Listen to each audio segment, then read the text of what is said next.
من اومدم.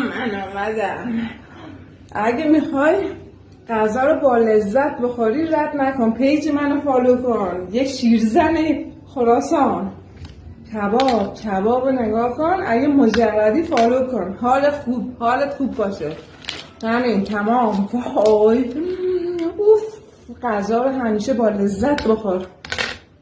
خیلی ها کلیپای منو گذاشتم تو پیجشون، دیسش کردم، ولی داداش غذا رو باید با لذت خورد که به جونت بچسبه، گوشت بشه.